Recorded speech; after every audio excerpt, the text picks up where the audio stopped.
आज हम पढ़ने वाले कुछ बेसिक डेफिनेशंस, कुछ मूलभूत परिभाषाएं। तो डेफिनेशंस में क्या क्या पढ़ेंगे, पहले दो चीजें इंपॉर्टेंट है जो हमें समझनी है आज। एक तो ऑर्डिनरी पॉइंट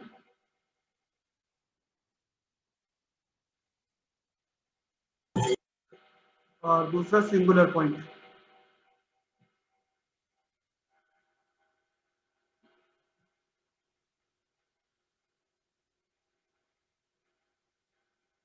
साधारण बिंदु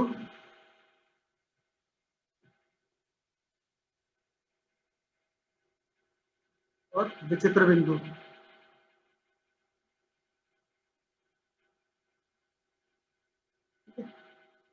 मान लो एक डिफरेंशियल इक्वेशन आपको दी गई है सेकेंड ऑर्डर की, तो सेकेंड ऑर्डर की इक्वेशन है तो कुछ इस टाइप की होगी, इक्वल टू 0। ठीक है, अब इसमें जो सेकेंड ऑर्डर का जो इनके कोफिशिएंट है वो अपन मान लेते चलो P0x, P1x, P2x, इनकी कोफिशिएंट ही हम मान लेते हैं। ठीक है, अब जो सबसे हायर ऑर्डर है इसका कोफिशिएंट देखा जाएगा। इसको एक्चुअल में क्या डिवाइड कर देंगे, या इसको ऐसा कहें कि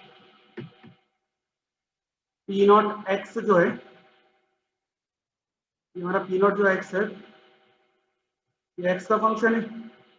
ठीक है, अब इसमें x की कोई वैल्यू आपने पुट की, मान लो x इक्वल टू आपने क्या पुट किया, a, तो x इक्वल टू आपने a पुट किया है। पुट करने पर P0x की वैल्यू 0 नहीं आ रही है अगर, ठीक है, आपने क्या किया, x इक्वल टू कोई वैल्यू पुट की और उस पर आंसर P0x की वैल्यू क्या है, 0 नहीं आती है, तो ऐसा पॉइंट जिन पर आंसर 0 नहीं आता है उन्हें हम बोलते हैं, और ठीक है, उन्हें हम बोलते हैं ऑर्डिनरी पॉइंट। उन्हें हम बोलते हैं ऑर्डिनरी पॉइंट, साधारण बिंदु। ये तो नॉर्मल से पॉइंट है, ये वैल्यू जो है वो P0x को 0 नहीं कर पाएगी। तो P0x अगर 0 नहीं है इसका मतलब ये है कि ये जो पॉइंट है मेरे वो ऑर्डिनरी पॉइंट है, साधारण बिंदु है। ठीक है, और अगर कहीं P0x आपका 0 हो जाए, P0 a रखना ज़्यादा बेटर है क्योंकि x की जगह आपने a पुट की, आपने x इक्वल टू a रखा तो P0x आपका हो जाए 0। तो जिस पॉइंट पर ये 0 हो जाए उस पॉइंट को हम बोलते हैं सिंगुलर पॉइंट। ये पॉइंट हमारा क्या रहेगा, सिंगुलर पॉइंट, यानी कि विचित्र बिंदु।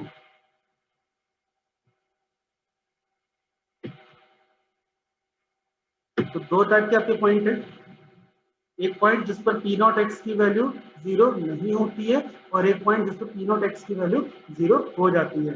तो x की वो जो वैल्यू है x इक्वल टू a, जो कुछ भी हो सकता है जिस पर वैल्यू 0 है नहीं है, तो उस पॉइंट को हम बोलेंगे ऑर्डिनरी या फिर सिंगुलर, यानी कि साधारण बिंदु या फिर विचित्र बिंदु। अब इसमें दो डेफिनेशन आपको याद रखनी है। एग्जाम्पल के तौर पे समझ लो, जैसे मान लीजिए लिखा है 4x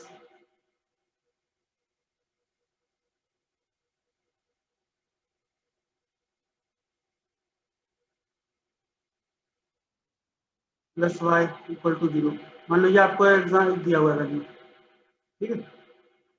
अब इसमें P0x की वैल्यू अगर आप देखोगे तो क्या बनेगी, 4x, P1x की वैल्यू 2, P2x की वैल्यू 1। क्वेश्चन आपने ये लिखी थी सेकेंड ऑर्डर में, P0x कोफिशिएंट है, गुणांक है सेकेंड डेरिवेटिव पर, प्लस P1x कोफिशिएंट है dy by dx का, प्लस P2x कोफिशिएंट है y का, इक्वल टू 0। तो ये जो वैल्यू है, अब ये बात समझ में आती है कि ये वैल्यू 0 कब होगी, जब x की वैल्यू 0 होगी, यानी कि x इक्वल टू 0 पर P0x जो है वो 0 हो जाएगा। तो x इक्वल टू 0 जो है वो सिंगुलर पॉइंट है, जो पॉइंट है ये सिंगुलर पॉइंट है, विचित्र बिंदु है। अच्छा, इसके अलावा जीरो के अलावा एक्स इक्वल टू जीरो के अलावा आप रखो एक्स इक्वल टू 1 रखो, तो पी नॉट एक्स की वैल्यू क्या जाएगी 4, जीरो नहीं आएगा। कोई और पॉइंट रख दो तो वैल्यू जीरो नहीं आएगी, केवल एक ऐसा पॉइंट है जिस पर आंसर जीरो होता है, बाकी किसी और पे नहीं होता है। तो जिस वैल्यू पे जीरो हो रहा है आंसर, पी नॉट एक्स आपका कोफिशिएंट जो है वो जीरो हो रहा है, उस पॉइंट को हम बोलेंगे सिंगुलर पॉइंट। तो एक्स इक्वल टू जीरो हमारा सिंगुलर पॉइंट है। इसके अलावा कोई भी पॉइंट हो, कुछ भी वैल्यू रखो, ये जीरो नहीं देगा आंसर। इसका मतलब बाकी सारे पॉइंट सिंगुलर नहीं, केवल एक ही पॉइंट हमारा सिंगुलर है। ठीक है, एक बात तो ये होगी। दूसरी बात, अब आज हमें जो पढ़ना है वो पढ़नी है फ्रोबेनियस मेथड। हिंदी में भी यही नाम है, इंग्लिश में भी यही कहते हैं, नाम इंग्लिश का ये भी है। ठीक है, फ्रोबेनियस, ठीक है, फ्रोबेनियस मेथड हम पढ़ेंगे। ये मेथड कब अप्लाई होगा, जब कोई सिंगुलर पॉइंट है, जब विचित्र बिंदु है। ठीक है, सिंगुलर पॉइंट आपका है, विचित्र बिंदु है, तब हम यूज करेंगे फ्रोबेनियस मेथड। अभी आपने जो कल आपने जो क्वेश्चंस पढ़े थे, उनमें कोई भी ऐसा क्वेश्चन नहीं था जिसमें सेकंड डेरिवेटिव के साथ में मल्टीप्लाई में कुछ ऐसा फंक्शन एक्स हो जिससे आपकी वैल्यू पुट करने को, क्योंकि अभी तक आपने जो पढ़े थे वो कुछ इस टाइप के थे। ठीक है, इनके जो कोफिशिएंट थे, जो गुणांक थे, वो कांस्टेंट थे, उसमें एक्स नहीं आ रहा था कहीं भी, तो वहां पे कोई सिंगुलर पॉइंट की बात ही नहीं होती। अभी सिंगुलर पॉइंट की बात कब आई है, जब इनके साथ मल्टीप्लाई में कुछ एक्स का फंक्शन होगा, मल्टीप्लाई में कोफिशिएंट जो है वो कांस्टेंट नहीं होंगे, अचर नहीं होंगे, साथ में कुछ फंक्शन भी मल्टीप्लाई होगा एक्स के फॉर्म में, तब हम फ्रोबेनियस मेथड का यूज करेंगे। ठीक है, और जब भी फ्रोबेनियस मेथड की बात होगी तो आपके, जैसे फ्रोबेनियस मेथड मान लीजिए एक्स इक्वल टू जीरो पर आ रहा है, ठीक है, एक्स इक्वल टू जीरो के लिए बात कर रहे हैं फिलहाल। अगर एक्स इक्वल टू जीरो है आपका सिंगुलर पॉइंट, विचित्र बिंदु, जैसे अभी हमने क्वेश्चन देखा था उसमें एक्स की वैल्यू जीरो रखने पे आंसर वो पी नॉट एक्स जीरो रहता है, तो एक्स इक्वल टू जीरो अगर आपका सिंगुलर पॉइंट हो, विचित्र बिंदु हो, तब हम कैसे सॉल्व करते हैं समझते हैं पहले। ठीक है, मैं स्टेप वाइज लिखूंगा सारा, क्वेश्चन से समझा रहा हूँ, क्वेश्चन में स्टेप लिख रहा हूँ सारी, तो समझते जाना क्या करना है।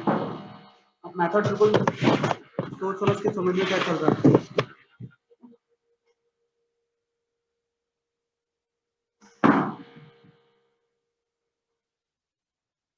क्वेश्चन जो है हमारे पास 4x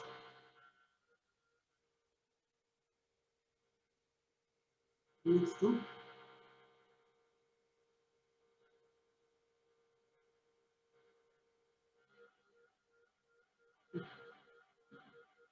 आज जो है ना क्वेश्चन, तो देखिए कितना सॉल्व कर पाते हैं, क्योंकि बहुत बड़ा सवाल है, तो टुकड़ों में आपको समझाना पड़ेगा, पार्ट्स में इसको समझा पाएंगे, अभी आपको जल्दी समझना है।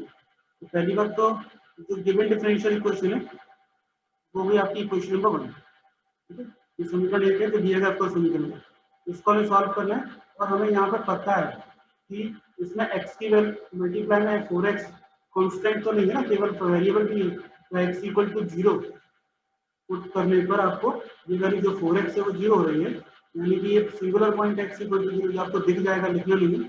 अब इस स्टेप नंबर 1 सीरीज मेथड है, तो यहाँ पे भी आप सॉल्यूशन मान लोगे, लेट द सॉल्यूशन ऑफ 1, माना एक का हल, इक्वेशन 1 का हम जो सॉल्यूशन लिख रहे हैं, y की वैल्यू यहाँ पे आएगी sigma n equal to zero से इंफिनिटी रहेगा, an भी रहेगा, x की पावर जो आएगा यहाँ पे n प्लस आर होगा। ये ध्यान रखिए, जब भी सिंगुलर सॉल्यूशन होगा तो आपका ये सॉल्यूशन माना जाएगा, x की पावर n प्लस n। ठीक है, n प्लस n लिख रहे हैं क्योंकि n की वैल्यू कहाँ से कहाँ तक, जीरो से लेकर इंफिनिटी तक, तो x की पावर n प्लस n, तो ये आप याद रखिए, सबसे पहले स्टेप में सॉल्यूशन नहीं मानिए। ठीक है, स्टेप नंबर 2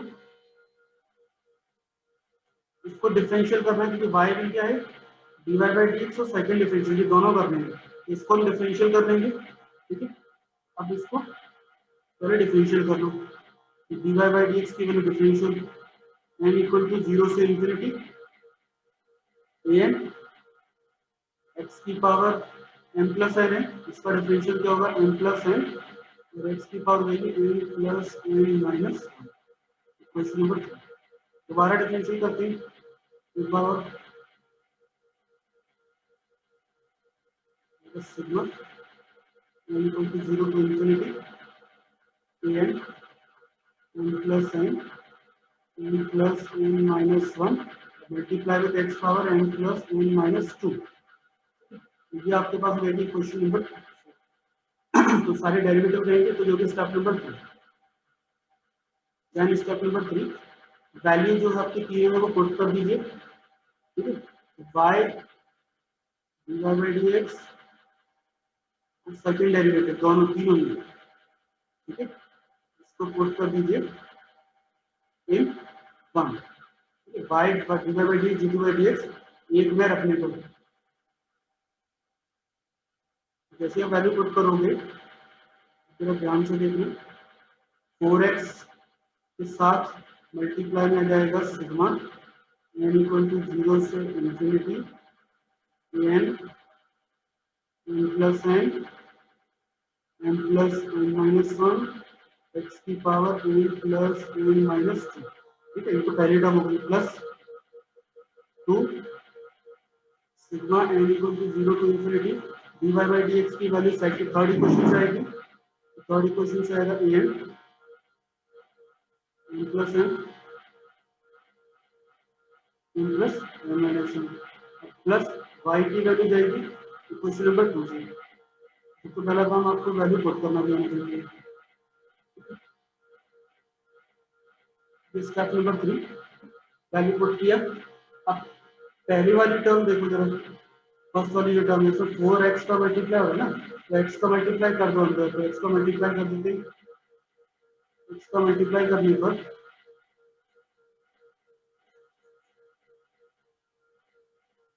इसमें काम हो गया, इक्वेशन का काम था, फिर वैल्यू पुट कर लेते हैं। सॉल्यूशन का हमारा यही मानना है, हर बार x इक्वल टू 0 के लिए, और जितनी बार क्वेश्चन में डिफरेंशियल है उतनी बार डिफरेंशियल करेंगे, उसके बाद हम वैल्यू पुट करेंगे। जब आप वैल्यू सब्स्टिट्यूट कर दोगे तो क्या आएगा, देखो sigma n equal to 0 to infinity 4 n plus n plus n minus 1, और x की पावर जो मल्टीप्लाई होगी x की पावर बढ़ जाएगी n प्लस n माइनस 1, ठीक है, plus 2 sigma n equal to 0 to infinity 2 का भी अंदर मल्टीप्लाई कर देते हैं, पूरी कांस्टेंट के साथ लिख देते हैं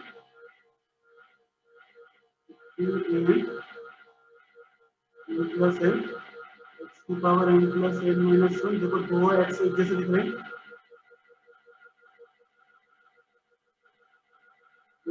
x की power n plus n equal to 0। देखो सिंपल सा था, वैल्यू पुट की, मल्टीप्लाई किया जो x दिखा था। अब ऐसा करने पे हमें यहाँ पे ये जो दोनों टर्म है इसमें x की पावर सेम टू सेम दिखाई दे रही है, तो कॉमन कुछ ले सकते हैं हम इन दोनों में से। हाँ an कॉमन आ रहा है, n प्लस n कॉमन आ रहा है, और x की पावर कॉमन आ रही है, दोनों को हम कंबाइन करके लिख लेते हैं n इक्वल टू 0 से इंफिनिटी an कॉमन है, n प्लस n कॉमन है, ठीक है, और 4 n प्लस n माइनस 1 ये तो पहले वाले में से, और प्लस 2 सेकेंड वाले में से, और x की power n plus n minus 1 ये आगे अपना कॉमन है। x की पावर बाद में की, बाकी आगे से दो चीजें कॉमन हो गई a और n प्लस 1, ये पहले और दूसरे दोनों को कंबाइन कर लिया है, ठीक है, फर्स्ट और सेकंड दोनों को कंबाइन करके लिखा है।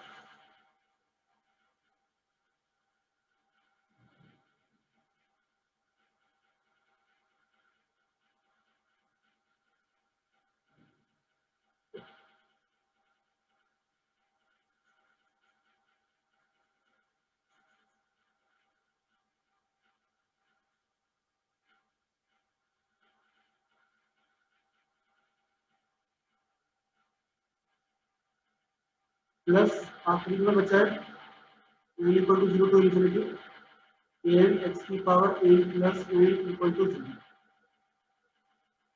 अब और कुछ तो मुझे सॉल्व होता दिख नहीं रहा, बस ब्रैकेट के अंदर जो है वो थोड़ा सा सिंप्लीफाई हो सकता है, तो सिंप्लीफाई कर देते देखो 4n plus 4n minus 4 plus 2 minus का 2 जाएगा x की power n plus n minus 1 plus sigma n equal to 0 to infinity an x की power n plus n equal to 0।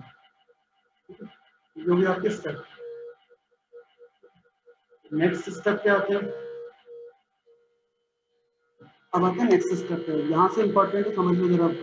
Next step में क्या करते हैं, ये जो इक्वेशन नंबर आपके पास कौन सी है 1 2 3 4 और 5 नंबर इक्वेशन है। ये जो इक्वेशन आपकी आई है, यहाँ से ये मेन इक्वेशन है, यहाँ तक पहुंचना है। इसके बाद आप सबसे पहले क्या करोगे, लोएस्ट पावर देखोगे, lowest power of x, x की न्यूनतम घात देखो, ठीक है। एक्स की लोएस्ट पावर देखेंगे, उसका कोफिशिएंट उठाएंगे, उसको इक्वल टू रखेंगे 0 पे, जो गुणांक है उसका उसको रखेंगे इक्वल टू 0। अब लोएस्ट पावर कैसे देखोगे भाई, सबसे पहले n की वैल्यू क्या चल रही है 0, तो मिनिमम वैल्यू n की तो 0 होगी। जैसे n की वैल्यू 0 होगी पहले वाले टर्म में, तो आपको x की पावर मिल जाएगी n माइनस 1, और दूसरे वाले में n की वैल्यू 0 रखोगे तो आएगा x की पावर n। तो आपको समझ में आ रहा होगा कि कौन सा छोटा वैल्यू है, x की पावर n माइनस 1 छोटी वैल्यू है, x की पावर n बड़ी वैल्यू है, ठीक है। तो जैसे x की पावर n माइनस 1 यानी कि n इक्वल टू 0 पे आपको मिनिमम मिलेगा, तो x की पावर n माइनस 1 के आप लेंगे कोफिशिएंट, ठीक है। तो ये आपका स्टेप है नेक्स्ट, समझ लो। हर बार यही करना है, मिनिमम पावर, और मिनिमम पावर कब मिलेगी, n इक्वल टू 0 पर ही मिलेगी हमेशा। जैसे आप n इक्वल टू 0 रखेंगे तो आपको मिनिमम पावर मिल जाएगी फिफ्थ इक्वेशन में x की, ठीक है। तो हम क्या करने वाले हैं, equating coefficient of lowest degree, ठीक है। अब लोएस्ट डिग्री तो हमें पता है x की पावर क्या है, m माइनस 1 टू 0, x की न्यूनतम घात, x की घात m माइनस 1, ये गुणांक को शून्य के बराबर रखने पर, ये गुणांक को शून्य के बराबर रखने पर,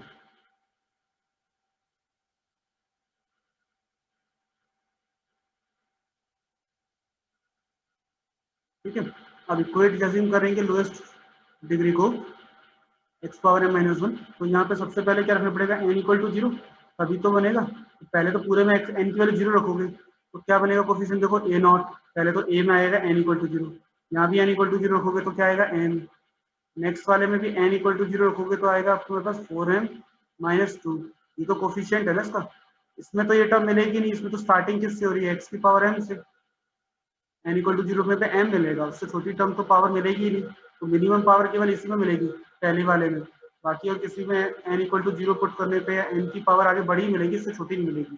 तो छोटी पावर यही होगी a नॉट, ठीक है। अब यहाँ से m की वैल्यू कैलकुलेट कर लीजिए, m इक्वल टू 0 और m इक्वल टू 1/2। ये जो आपकी इक्वेशन है, ये जो इक्वेशन है, ठीक है, इसको हम बोलते हैं कैरेक्टरिस्टिक इक्वेशन, ठीक है। इसको हम बोलते हैं इंडिशियल इक्वेशन, चरघातांकी समीकरण, ठीक है। तो हेडिंग डाल दे रहा हूं, इसको हम बोलते हैं इंडिशियल, ऐसा 0 के बराबर रखने पर हमें मिलती है इंडिशियल इक्वेशन, ठीक है, चरघातांकी समीकरण,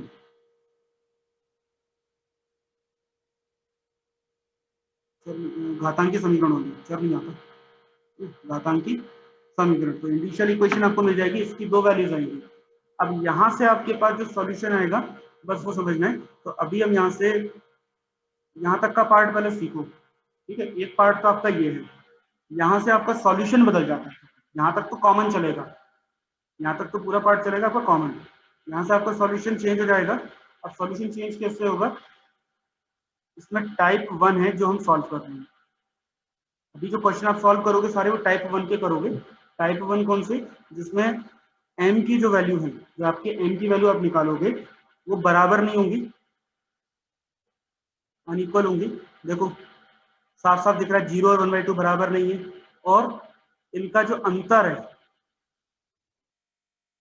इनका जो अंतर है, जो डिफरेंस है, वो इंटीजर नहीं होगा।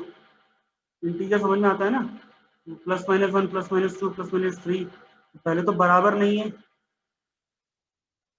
m जो है वो बराबर नहीं है, पहला टाइप। और दूसरी बात, इनका जो अंतर है m का, वो इंटीजर नहीं है, यानी कि पूर्णांक नहीं है, ध्यान रखिए,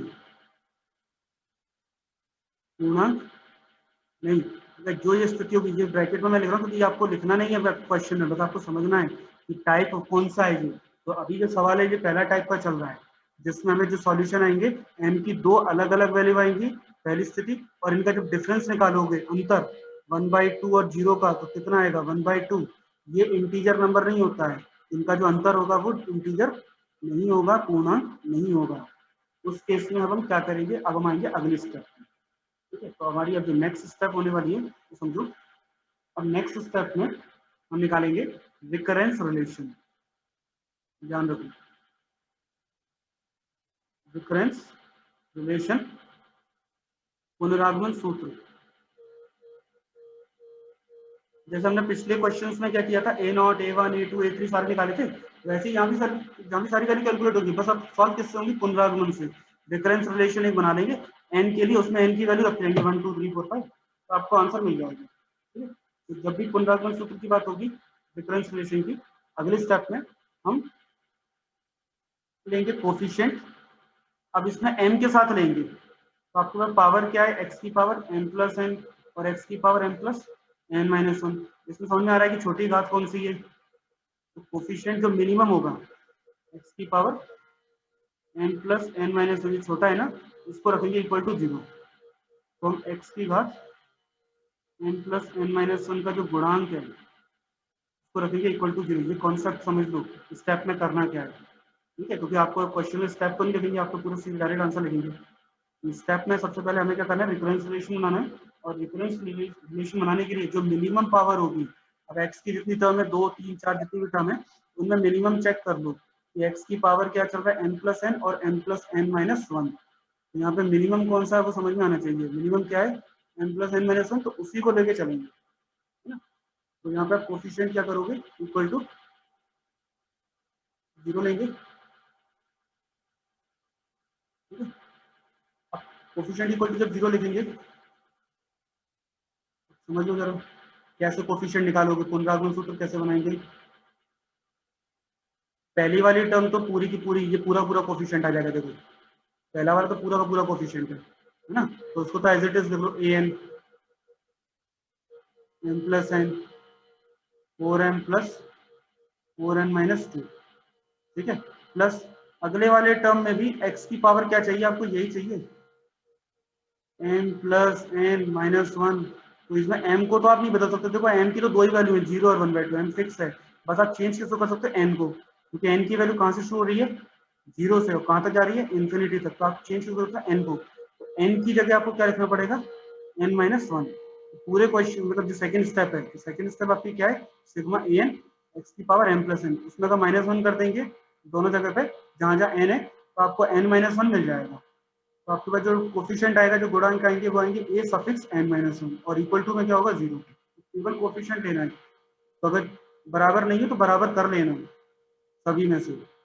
इसके बाद अब इसको सॉल्व करेंगे an के लिए। जैसे an के लिए सॉल्व करोगे तो आंसर आएगा माइनस का an-1 divided by m+n 4m+4n-2। ये जाएगी इक्वेशन नंबर 6, और ये जो है आपकी रिकरेंस रिलेशन कहलाती है। ये जो इक्वेशन आई है इसी को हम बोलते हैं रिकरेंस रिलेशन, क्योंकि रीअकर कर रही है ये पुनरागमन, बार बार आगमन हो रहा है इसमें। कैसे, क्योंकि n की वैल्यू आप रखोगे इसमें, मान लो 1, तो आपको मिल जाएगा a1 की वैल्यू, फिर आप n की वैल्यू इसमें 2 पुट करेंगे तो फिर आपको a2 की वैल्यू मिलेगी, तो आपको सारी वैल्यू इसी से कैलकुलेट हो जाएगी। यहाँ पर एन की वैल्यू आप क्या रख सकते हो, कहाँ से शुरू कर सकते हो। अगर एन की वैल्यू मैं 0 रखना चाहूँ सर तो 0 नहीं रख सकता, क्यों, क्योंकि जैसे मैं 0 रखूंगा तो एक आ जाएगा ए नॉट, और ये वैल्यू जो हो जाएगी ए माइनस वन, जबकि ए माइनस वन कोई टर्म ही नहीं है हमारे पास। हमारे पास जो भी सीरीज है, जो हमारी जो सीरीज है तो ये है ना एक्स की पावर एम प्लस आर, और इसमें एन की वैल्यू एम प्लस एन की वैल्यू क्या है 0 से इन्फिनिटी, और जब आप इसको वैल्यू रखोगे 0 तो क्या आएगा एक्स पावर 0 आएगी, ये आएगा ए वन एक्स की पावर एम प्लस वन, ए टू एक्स की पावर एम प्लस टू, इसी टाइप से भी आगे आएगा। और एक्स पावर एम को कॉमन ले लें तो ये जो सीरीज आपकी आ रही है ये आपको फाइंड करनी है, यही तो सॉल्यूशन है इसका, और कुछ तो सॉल्यूशन नहीं है, यही सॉल्यूशन है। बट इस वाले सॉल्यूशन में रिक्वायरमेंट क्या है, A naught A one A two A three. अब ये वैल्यू आपकी ए माइनस वन तो कहीं भी नहीं आ रहा ना, तो पहली बात आप उसमें एन इक्वल टू 0 नहीं रख सकते, क्योंकि 0 रखेंगे तो माइनस वन हो जाएगा, माइनस वन तो है ही नहीं हमारे पास, तो एन इक्वल टू 1 से स्टार्ट होगा, तो एन इक्वल टू 1 रखेंगे तो ये हो जाएगा ए वन, और ये आपका आ जाएगा ए नॉट, और ए नॉट तो आपके पास है, तो यहाँ से समझ आ रहा है कि एन की वैल्यू जो है वो एक या एक से ज्यादा है, ठीक है। तो ये तो हो जाएगा आपका इक्वेशन नंबर 6, तो ये आपकी स्टेप हो जाएगी कंप्लीट, कौन सी, रिकरेंस रिलेशन वाली। अब यहाँ से आपके पास नेक्स्ट स्टेप आती है, नेक्स्ट स्टेप जो हमारे पास है, अब हम बनाएंगे यहाँ पे केस नंबर 1, ठीक है। पहली वैल्यू एम की क्या है 0, तो इक्वेशन 6 में रख देंगे एम की वैल्यू 0। ये एक बार में नहीं आएगा, आपको खुद प्रैक्टिस करनी पड़ेगी, सवाल तब आएगा बिल्कुल। ये मत सोचना कि मैंने समझा दिया हो गया आ गया समझ में, समझ, ठीक है। तो आपको एम की वैल्यू एक बार मैंने बता दिया, एक बार इसका वीडियो चेक कर लेना, उसके बाद दोबारा से सॉल्व करना अपने आप, ठीक है, क्योंकि एक दिन में एक ही सवाल हो पाएगा इसका, बाकी आपको ट्राई करनी है। तो ये आपके पास इक्वेशन आ जाएगी पहली वैल्यू के लिए। अब इसमें क्या करो, अब एन की वैल्यू रखना शुरू करो, कहाँ से 1 2 3 4 ऐसे वैल्यू पुट करो। तो आप पहले आप रखोगे 1, आपका आएगा minus A naught upon 1 into 4 minus 2 2, ये हो गया माइनस का ए नॉट अपॉन फैक्टोरियल 2, ऐसे 2 पुट करेंगे तो ए टू की वैल्यू माइनस ए वन, ठीक है, अपॉन 4 इंटू 3, पुट किया है ना, ए टू की वैल्यू 2 रखिए तो 2 आ जाएगा यहाँ पे,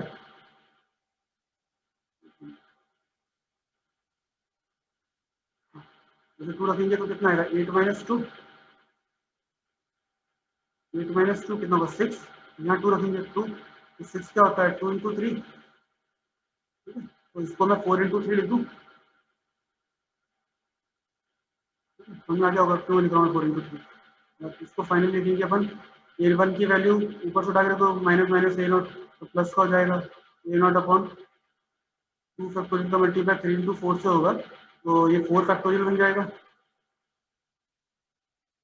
ऐसे ही ए3, ठीक है, माइनस का ए2 अपॉन ये आ जाएगा आपके पास ए3 की वैल्यू 5 इंटू 6, और माइनस का ए नॉट अपॉन 6 फैक्टोरियल इत्यादि। तो ये आपका हो गया केस नंबर 1, तो ठीक है। तो एम इक्वल टू 0 पर ये वैल्यू आ रही है ए1 ए2 ए3 की, ठीक है। तो सबसे पहला काम केस 1 का सॉल्यूशन बनाएंगे, तो केस 1 की वैल्यू आप इक्वेशन 1 में सेकंड में पुट कर देंगे, तो आपको केस 1 से मिल जाएगा सॉल्यूशन। एक सॉल्यूशन आपका आ गया एम इक्वल टू 0 के लिए, पहला केस।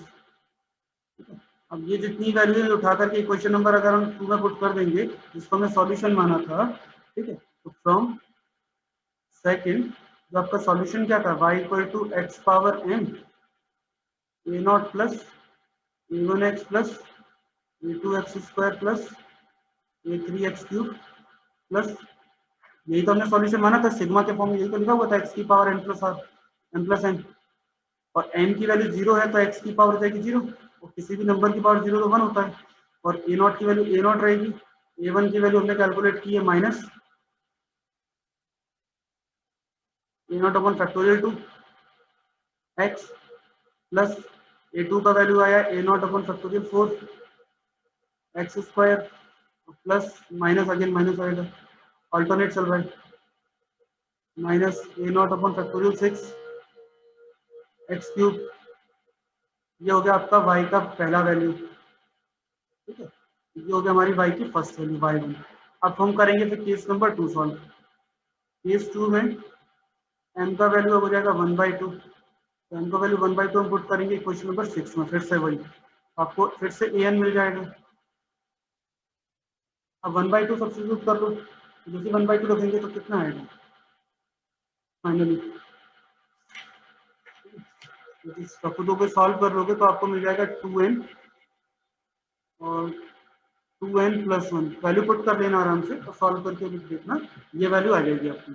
फिर से अब हम फिर से वही स्टेप जो केस 1 में किया था कि n का वैल्यू पुट करते हैं 1 2 3, फिर से आपको a1 मिल जाएगा माइनस का a नॉट अपॉन 2 इंटू 3, यानी कि a not upon factorial 3, a2 का वैल्यू मिल जाएगा minus a1 upon 4 into 5, calculation आपको थोड़ा सा करनी पड़ेगी, और प्लस का हो जाएगा a नॉट अपॉन फैक्टोरियल 5, ये माइनस का रहेगा, a3 मिल जाएगा ऐसे ही माइनस का a2 अपॉन 6 इंटू 7,